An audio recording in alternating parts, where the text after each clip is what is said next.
नमस्कार, मैं हूं संजय शर्मा। आप देख रहे हैं 4 PM न्यूज़ नेटवर्क। सिर्फ 48 घंटे बचे हैं, चुनाव शुरू हो जाएगा। आप अपने घरों से निकलेंगे, वोट डालेंगे, देश में नई सरकार चुनेंगे। एक-एक लोकसभा की सीट बहुत महत्वपूर्ण है। भारतीय जनता पार्टी का जो हाल है देश में, उससे पार्टी परेशान है।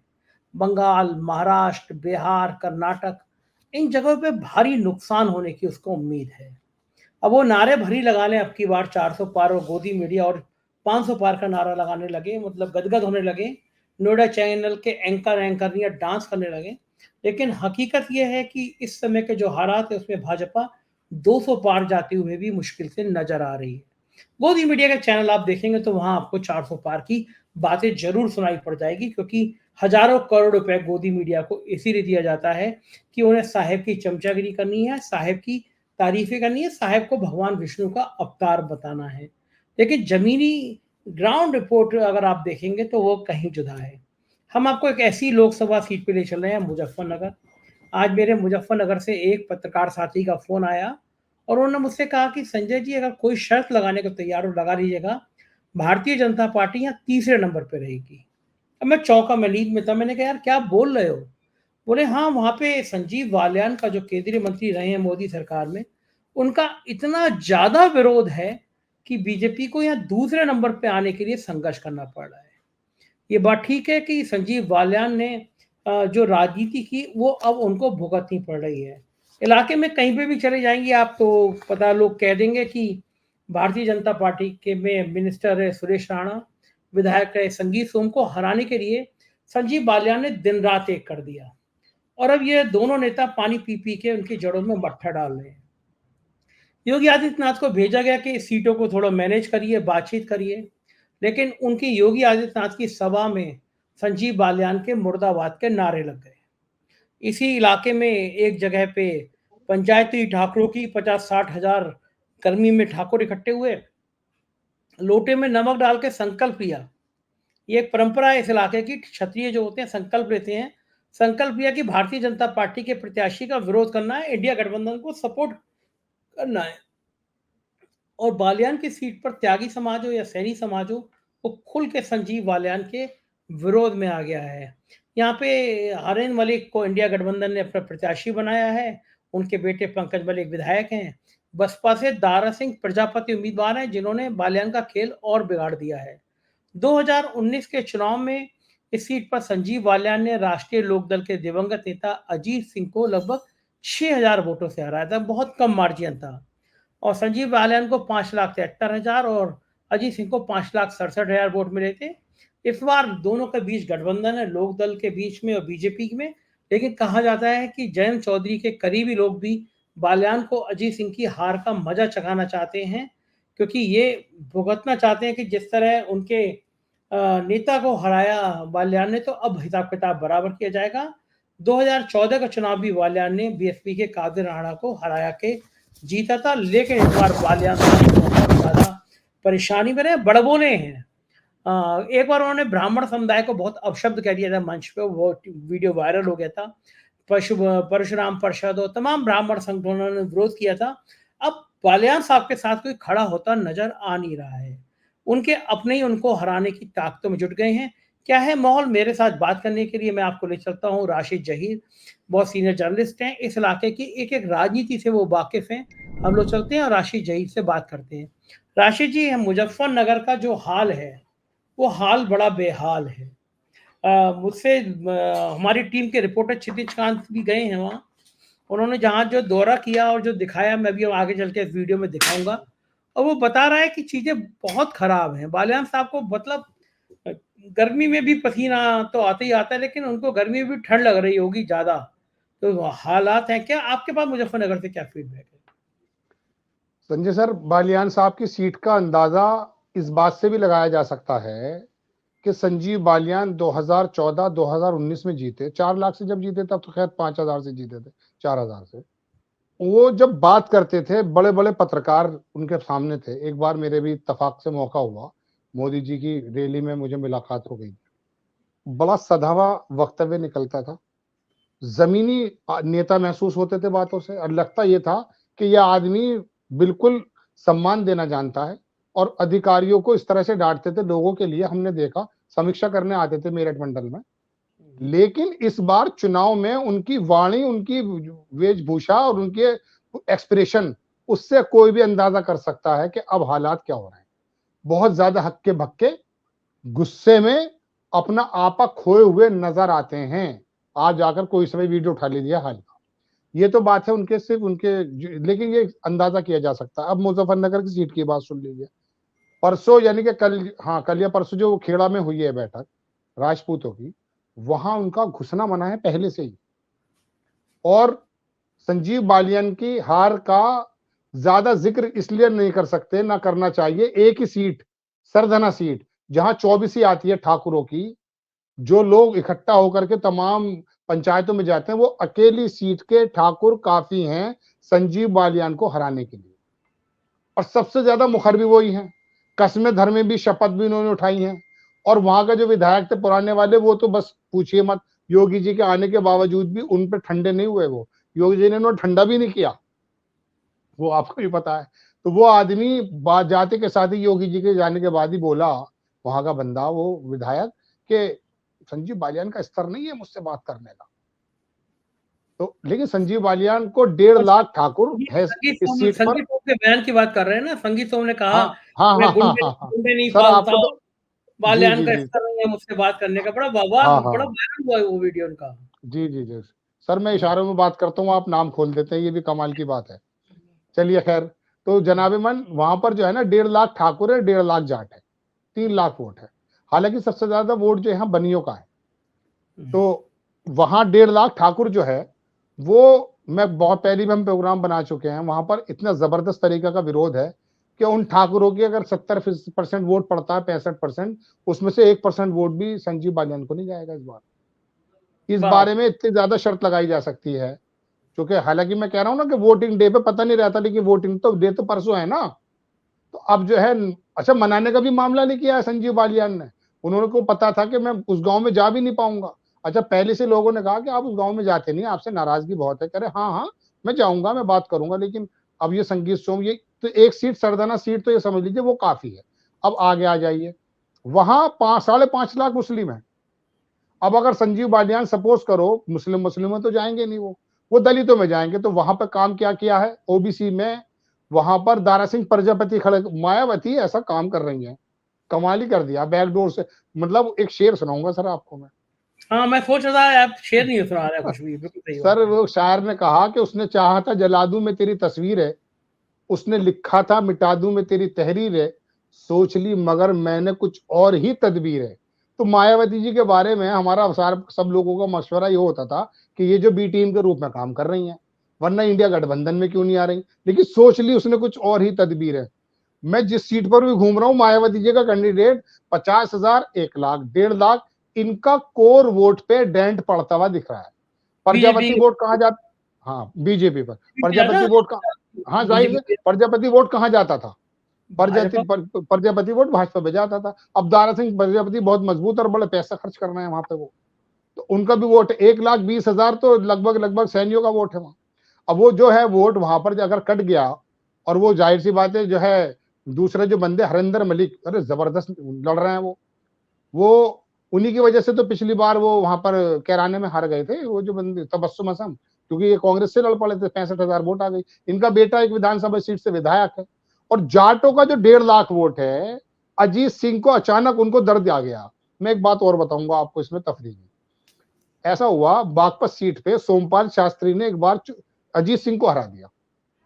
मैं स्कूल में पढ़ता था, सेंट जॉन्स स्कूल मेरा नाम था, वहां पे जाट के लड़के भी काफी होते थे। तो अब जाटों की ये पूरी बेल्ट है, तो वो वहां पे कई मरतबा हमारा जाना आना होता था उनके। तो वो कह रहे थे, जाट रोते थे संजय सर, वो यूं कहते थे, अरे हम मर जाएंगे, चौ साहब हमें पकड़ लेंगे, हमसे क्या जुल्म हो गया ये अजीत सिंह को हराने पर। लेकिन वो हुआ यूं था कि समाजवादी पार्टी के एक डॉक्टर मेहराजुद्दीन थे, वो खड़े हो गए थे, उसके चक्कर में अजीत सिंह हार गए थे, सोमपाल शास्त्री जीत गए। तो जाट जो है वो ये कह रहे थे कि चौधरी चरण सिंह को मुंह कैसे दिखाएंगे हम कि हमने उसके बेटे को हरा दिया, ऐसा रोया करते थे। ये बागपत सीट की बात बता रहा हूँ पुरानी। हालांकि सोमपाल शास्त्री ने काम बहुत किया था वहां पे। तो खैर ऐसे ही मुजफ्फरनगर के अंदर हुआ है। उनका तमाम जाटों का कहना यह है कि ये तमाम का तमाम जितना भी वोट है जो जो 4000 से, ये बेईमानी से हराया गया था चौधरी अजीत सिंह को। और वहां प्रशासनिक स्तर पे देखिए शाम तक गड़बड़ी बहुत जगह हुई, ऐसे आरोप लगते हैं, हमको आरोप नहीं कर रहे। तो वहां वो अजीत सिंह की बदला लेने के मूड में है। जयंत चौधरी को सम्मान नहीं मिल रहा, एक तो कोल और ऊपर से खाज, तो ये दिक्कत पैदा हो गई। भारतीय जनता पार्टी भी जज्बात में आके ऐसे ऐसे कदम उठा गई। अब जयंत चौधरी के पक्ष के लोग भी कह रहे हैं यार हमारे चौसाब को इज्जत नहीं मिल रही है, क्या कर रहे हैं भारतीय जनता पार्टी वाले। तो वो 3-4 चीजें मिल जाती हैं। मुस्लिम जमात का मजबूत, रैलियों में नहीं बुला रहे, प्रधानमंत्री की रैली में हाँ जयंत हाँ चौधरी हाँ, बुलाए नहीं बिल्कुल यहाँ पे बिल्कुल बीजेपी। बिल्कुल। तो अब ये सारे समीकरण हरिंदर मलिक पर जुड़ रहे हैं। हरिंदर मलिक जबरदस्त इलेक्शन लड़ रहे हैं। वो सीट तो, मैं किसी सीट के बारे में जल्दी से बोलता नहीं हूं इतना, लेकिन वो सीट जो है हाथों से निकल गई भारतीय जनता पार्टी ने। अब ये तो लिख के रख लेंगे भारतीय जनता पार्टी, ये तो गई। संजीव बालियान हालांकि कोशिश बहुत कर रहा है। जो हाँ मेरे पास फोन आया था, अब क्या कोशिश करेंगे, 48 घंटे बचे हैं। मेरे पास जो फोन आया था कि ये संजीव बालियान दूसरे नंबर पे आने की कोशिश कर रहे हैं, इसका मतलब शर्त है, मैं राशिद भाई मैं आपको वो दिखाता हूँ, क्षितिज गए हैं जी उस जी। खेड़ा गांव में और ठाकरों के गांव में। मैं वो रिपोर्ट दिखाता हूँ अपने दर्शकों को कि देखिए ये मेरी टीम के एक अच्छे रिपोर्टर हैं, इन्होंने स्पॉट पे जाके बात की है। तो देखते हैं वो क्षितिज की रिपोर्ट। क्या माहौल चल रहा है? काफ़ी नाराज़ है मुजफ्फरनगर की जनता, ये तमाम सुर्खियां बटोर रहा है, क्या है मामला पूरा? मामला तो यही है कि राजपूत जो है शुरू से लेके, हम तो जब से वोट डालना शुरू करा है आंख मीच के फूल पे वोट लगाते, मोहर लगाते रहे, भाजपा पे लगाते रहे। लेकिन जो प्रतिनिधित्व हमें मिलना चाहिए वो पहले तो थोड़ा बहुत मिलता भी था, अब तो बिल्कुल ही मतलब निल हो गया है। अब की बार हमारी बेल्ट जो है गाजियाबाद से लेके और इधर सहारनपुर तक एक भी राजपूत को टिकट नहीं दिया गया, तो ये है। और दूसरा हमारे इलाके में जो है मतलब कोई विकास भी पिछले 5 साल में इतना नहीं हुआ है जो होना चाहिए था, जो हम दूसरे इलाकों में देख रहे हैं। यहाँ पर ये भी विरोध हो रहा है, जनरल वीके सिंह का जो टिकट जो काटा गया था, हाँ, उसको लेकर गाजियाबाद से ही थे, वो वीके सिंह गाजियाबाद से ही थे। वहाँ से लेके सब पश्चिमी उत्तर प्रदेश में किसी भी ठाकुर को एक भी टिकट नहीं दिया गया। यहाँ पे लगातार सभाएं होती हैं, उत्तर प्रदेश के मुख्यमंत्री योगी आदित्यनाथ साहब यहाँ पे होते हैं, अगर बात किया जाए राजनाथ सिंह की, रक्षा मंत्री साहब यहाँ पे होते हैं, अमित शाह खुद आ जाते हैं, उसके बाद भी नाराज़गी क्यों है? भाई आने को तो आते ही रहेंगे, सब आते हैं, उनका सबका स्वागत है, कोई किसी से ये नहीं है। लेकिन मतलब यही है कि भाई हमारा हक है वो हमें भी तो मिलना चाहिए, जब हम आंख मीच के वोट दे रहे हैं। तो इस बार भाजपा से नाराज़ है समाज नाराज है। समाज नाराज है। अच्छा, एक बात की जाए, यहाँ पे जो तीनों बड़े चेहरे, राजनाथ सिंह की बात की, योगी आदित्यनाथ की बात की, अमित शाह की बात की, इनके आने के क्या मायने हैं? क्या मानते हैं कि भारतीय जनता पार्टी को लग गया है शीर्ष नेतृत्व को कि मुजफ्फरनगर की सीट हाथ से निकल चुकी है? नहीं, अब तो देखो, अब तो समय ही निकल गया। कल पंचायत 16 तारीख में यहाँ पंचायत है, उसमें निर्णय हो जाएगा। बाकी 16 तारीख की पंचायत में निर्णय होगा। हाँ, अभी तक के किस खेमे में जा रहा है? अभी तक तो यही है कि जो बीजेपी को हराएगा उसी की तरफ समाज सब बातें कर रहा है जाने की। यहाँ पर बीजेपी को हराता हुआ कौन दिख रहा अभी तक तो ऐसे ही चल रहा, बराबर चल रहा मामला। किसके बीच में? इसका बसपा का और समाजवादी पार्टी का बराबर से चल रहा है। देखो कौन किसकी तरफ होता है, और 16 तारीख में निर्णय हो जाएगा इस चीज़। 16 तारीख को निर्णय हो जाए, काफ़ी महत्वपूर्ण दिन है। आपसे भी दादा बात करूंगा, नाम आपका? प्रकाश है जी। प्रकाश जी, आप भी राजपूत हो? हाँ जी। क्या होने वाला है? 16 तारीख का इंतजार कर रहे हैं आपके चमत्कार होगा जी। अब क्या बहुत बढ़िया, भाजपा को पता लग जाएगा अब कैसे ठाकुरों को एक तरफ करा जा। अब क्या जो है पश्चिम उत्तर प्रदेश में 21 विधानसभा है, एक भी विधानसभा में तय बता दो किसी ठाकुर का नाम आया क्या? कुछ नहीं आया। 10 साल में बालियान जी आए यहाँ, एक व्यक्तिगत तौर पे एक आदमी के पास में आए, बाकी किसी के पास में नहीं आए। अच्छा, सड़कों का हाल देख लो, यहाँ जो मेन है ये भी हमारे विधायक जी ने बनवाई। अच्छा, एक छोटी सी सड़क थी उसको कई साल तक कह रहे वो नहीं बनवाई गई, उस पर स्कूल में कोई काम नहीं करवाया गया। वादे तो इतने कर रहे हैं, अब भी फित्ता काट के गए। बताओ, अब फित्ता काट गए। कल परसों छाँव नहीं बना दिया हमारा गांव। नो कहे मैं दबाव में लूँगा वोट, हम ना देने के दबाव में, बिल्कुल नहीं देने के। आपका गाँव छावनी क्यों बनाया गया? वो नु कहता मैं दबाव में लूँगा, डरा रहा था हमें इतनी फोर्स थी, 2000 पीएससी और वो आर्मी लेकर आया यहाँ। बताओ, हम उसकी उसमें रहे दबाव में? बिल्कुल भी नहीं। बीजेपी का गांव, बीजेपी का गांव होते हुए इतनी फोर्स लगानी गांव में, ये अच्छा नहीं लगा गांव वाले को भी। इतनी फौज लगा दी हमारे गांव में। उस दिन आया था, अभी वही 15 दिन हो गए इस बात को शायद, तो जब से नाराजगी बढ़ गई थी। हम तो एक तरफा वोट करने वाले थे, एक तरफा वोट 2 बार दिए बादल को वोट, 2 के 2 बार फुल सपोर्ट वोट, पूरे गांव के वोट। एक भी काम गांव में कुछ भी काम 10 साल में नहीं किया बालिया ने, कुछ भी। लेकिन आपने सपोर्ट किया पूरा 10 साल बराबर सपोर्ट किया जी। आप भी राजपूत हो? हाँ जी, हम भी राजपूत। नाम क्या लिखते हो आप? नाम सोनू है जी मेरा।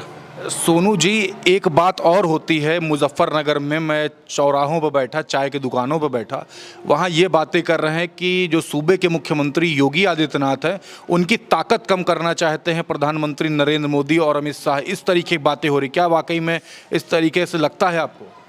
हाँ जी, लगा तो हमें ऐसा ही, ऐसा हो सकता है। जब बड़े बड़े नेता जो हमारे बीजेपी के थे, संगीत सोम था, उधर सुरेश राणा था, वे हटा के तला बैठा दिए वीके सिंह था। अब कुछ दिन बाद क्या पता लगा ये हमारे से योगी को उतार के फेंक दें। तो आपने इस चीज़ की क्या तैयारी की है?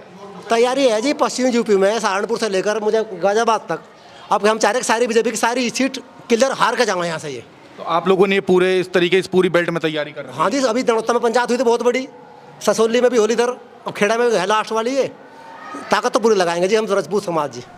तो ये थे क्षितिजकांत। आपने देखा कि किस तरह ठाकुर नाराज हैं, किस तरह से रिएक्ट कर रहे हैं।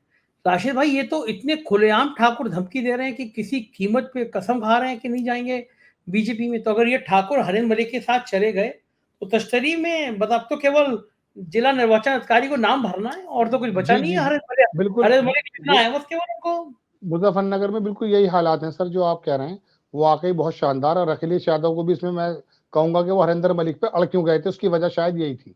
समीकरण भी थे, जाटों का वोट भी था, 5.5-6 लाख मुस्लिम वोट भी है वहां पर, और बहुजन समाज पार्टी का वोट सारा दारा सिंह प्रजापति काट रहे हैं। तो यहाँ पर जो है ना, कोई भी नहीं है इसके दर से उठा तो किधर जाऊंगा, मैं कदा छोड़ दूंगा मर जाऊंगा। वहां पर अब कोई दर नहीं बचता है संजीव बालियान के लिए। वरना वो बहुजन समाज पार्टी का जो वोट है वो कभी कभी जो है किसी भी तरीके से ऑबलाइज करके, ऐसा आरोप लगते हैं, वो मिल जाता था। लेकिन अब हम दारा सिंह प्रजापति बहुत जबरदस्त इलेक्शन लड़ रहे हैं, वो कह रहे हैं दूसरे नंबर पे तो मुझे आना है। अब संजीव बालियान अगर तीसरे नंबर पे चले गए तो बड़ी मामला खराब होगा। लेकिन मुजफ्फरनगर की स्थिति बहुत ज्यादा खराब है बीजेपी के लिए, और रही सही इन्होंने भी पूरी कर दी। अच्छा राशिद भाई, पता चला कुछ जब ये बालियान साहब के इतने बुरे हाल हैं तो सुरेश राणा और संगीत सोम का क्या रिएक्शन है? वो तो खुशी के लड्डू जब लड्डू बांट रहे होंगे। इसके संगीत सोम के लगभग अभी 4-5 दिन पहले पत्रकारों की लाइन लग रही थी संजय सर। एक हट रहा था, दूसरा जा रहा था, एक हट रहा था, दूसरा जा रहा था। अब वो एक हमारे साहब हैं, हमारे मित्र है, वो भी आए हुए थे नोएडा से। मैंने कहा भाई लाइन बहुत लंबी लग रही है, आप चले जाओ। वहां पे किसी भी बयान में उस आदमी ने ये नहीं कहा कि मैं प्रचार करूंगा संजीव बालियान का। वो ये कहता रहा भारतीय जनता पार्टी को 400 सीटें आ रही हैं और उसके लिए जो है हम मेहनत कर रहे हैं। पत्रकारों ने कहा मुजफ्फरनगर भी करेंगे, वो 400 सीटें आ रही हैं पूरे भारत में, हम तो कार्यकर्ता हैं, भाजपा को जिता रहे हैं। संजीव बालियान के पक्ष में उस आदमी ने एक बात नहीं कह कर दी। बार बार हर पत्रकार से, बल्कि दूसरी तीसरी दफे में तो वो आज तक जाके कोई चैनल था उसमें बिगड़ गए। उसने कहा यार आप यही बातें कर रहे हो, वो बार बार जो, मगर संजीव बालियान को उन्होंने किस प्रकार से, वो जो भी बात करता था साहब वो ऐसा, अरे तो ये उनसे पूछो ना वो मुकदमे क्यों लगा रहे हैं। ये अब की बात है जब युवराज वो जो है योगी जी भी आ गए, राजनाथ भी आ गए सहारनपुर में और तमाम जगह आ गए। लेकिन सबका मामला देखिए, इनकी पार्टियां हैं, इनकी दुकानें हैं, इनको अपना जो है ना चलाना है। अब योगी जी को भी तो पता है ना कि वसुंधरा के ना हुए ना शिवराज के हुए।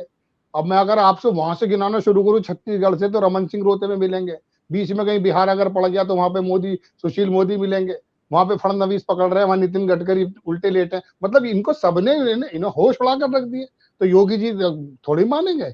योगी जी ने कह दिया नहीं, ये बहुत जबरदस्त काम हो रहा। मैं ये अंदाज लोगों का कहना है। नहीं, लोगों का तो रिएक्ट करना है, कैमरे पे कहना है। हमारे रिपोर्टर ने कैमरे पे कहा कि ये तो अगर जीत गए तो योगी को भी मक्खी की तरह निकाल के फेंक देंगे। मतलब इन लोग ठाकरों के दिमाग में ये है कि अगर ये 300 सीट आ गए तो योगी की विदाई तय है। तो योगी को अपना नेता मानते हैं, इसलिए वो ठाकुर बिल्कुल स्वीकार नहीं कर पा रहे कि योगी को ये, बल्कि वो तो ये कह रहे थे कि क्षत्रिय विहीन कर ही इसलिए रहे हैं कि योगी का कद बना रहे। तो ये लड़ाई तो फिर आपको क्या लगता है राशि जी, ये तो लड़ाई फिर और बाद में भी चलेगी, चुनाव के बाद में भी चलेगी? ठाकुर मुख्यमंत्री की लड़ाई, नाक की लड़ाई तो चलेगी।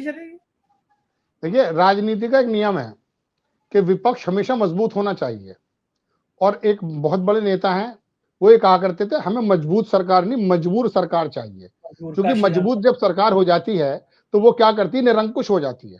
जिस जमाने में, मैं अलग आउट ऑफ टॉपिक बात करूं आधा मिनट की, सिर्फ सीडीएस बनाए गए थे, बहुत से बुद्धिजीवी ने देश में ये कहा था संजय सर कि ये बहुत अच्छा साइन नहीं है, तीनों सेनाओं को एक क्या असल में बिखरे हुए लोग होते हैं, काफी लोगों के हाथ में होना चाहिए स्रोत, तो उसके अंदर ज्यादातर चांसेस हैं कि वो हिटलरशाही नहीं होगी, एकाधिकार नहीं होगा। जब आप जबानें काट देंगे, गर्दनें काट देंगे, तो क्या बचेंगे, तुअर में, तो फिर क्या है। तो ये वाली बातें राजनीति के नजदीक किसी भी पार्टी की हो बहुत अच्छी नहीं मानी जाती कि आप ताकतों को संकुचित करके उसकी लगामें अपने हाथ में ले लें। तो योगी जी समझते हैं इस बात को, और योगी जी की तो बात ही सुन लीजिए ना। एक लाइन की और बात है, योगी जी ने प्रधानमंत्री के ऑफिस से आने वाला जो डायलॉग थे, जो सारी बातें आप 50 बार बात कर चुके उसके बारे में, वो अपने कानों पे जू नहीं रेंग रही थी उनकी।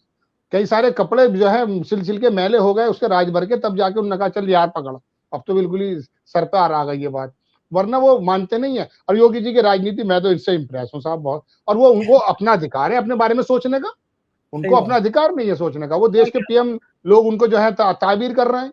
अमित शाह को बीच में दिक्कत हो गई, यार ये आदमी कौन सा उभर आया। एक लिस्ट बताता हूँ कर्नाटक की। कर्नाटक के जब स्टार कैंपेनर की बात आई तो योगी जी का नाम 17वें नंबर पे था उसमें, और वरना पूरे देश से होने लगी थी योगी जी को बुलाओ, योगी जी को बुलाओ।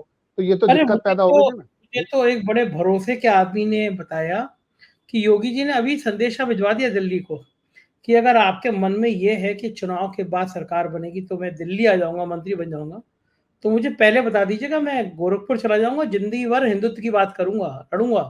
दिल्ली नहीं आ रहा मैं, या तो मुख्यमंत्री या फिर गोरखपुर का अपना मठ। हाँ, कोई जिद्दी आदमी है वो। वहां भी राजा थे वो, यहाँ भी राजा रहेंगे कि वहां नहीं बनूंगा, दरबार का दास नहीं बन पाऊंगा मैं। अच्छा एक बात और भी तो ना संजय सर, आप बताइए केंद्रीय मिनिस्टर, आप किसी कभी कोई क्विज कराइए कि ये बताओ भाई वाणिज्य मिनिस्टर कौन है देश में, बताइए, नाम ही नहीं पता चल पा रहा। अरे कोई बात ही नहीं, दो ही नेताओं के नाम आते हैं, हम जैसे पत्रकार कुछ नाम पर नाम ही नहीं आता किसी का नाम। आपको मंत्रालय नहीं पता चल पा रहा, मैं पूछूं कि फला मंत्रालय किस पर है तो लोगों को मालूम नहीं है। अन्य अपने अपने मंत्रालय से लोगों को जो है वो बात हुआ करती थी। एक आदमी ने अपना नाम पैदा कर दिया, नितिन गडकरी ने, उसको आपने 27 लोगों में जब संकल्प पत्र बना रहे हो without Gadkari, you can imagine how can you possible कि आप एक अच्छा बना देंगे संकल्प पत्र, मैनिफेस्टो कैसे बना देंगे, उसमें से आप नितिन गडकरी को बाहर कर देते हैं। और नितिन गडकरी के विभाग की ही एक वो लीक होती है बस, वो जो पिछले दिनों आया था वो। सर ये बात है जी। चलिए शुक्रिया, बहुत बहुत बढ़िया, आपने मुजफ्फरनगर की सारी जानकारी दी, आभार आपका। ये थे राशि जहीर और हम बात कर रहे थे मुजफ्फरनगर की। राशि जहीर का भी ये मानना था कि ये सीट भाजपा के हाथ से चली गई, तो शायद ये बालियान साहब अब अपने अहंकार का नतीजा भुगतेंगे। उनके भाई कुछ दिन पहले धमकी देते हुए भी नजर आए कि बाद में निपटेंगे, लेकिन इस तरह राजनीति में अहंकार रहता नहीं है। जातियों को गाली देना, जातियों को अपशब्द कहना, ये अब बालियान साहब को भारी पड़ रहा है। मुजफ्फरनगर सीट शायद इंडिया गठबंधन के खाते में जाती हुई नजर आ रही है। अगर कुछ और आपका रिएक्शन हो तो बताइएगा। मुजफ्फरनगर के जो साथी हों वो मैसेज में बताइएगा क्या ये आंकड़ा ठीक है या गलत है। बने रहिए 4 PM पे, प्यार दीजिएगा, ज्वाइन कीजिएगा, सब्सक्राइब करिएगा। Thank you.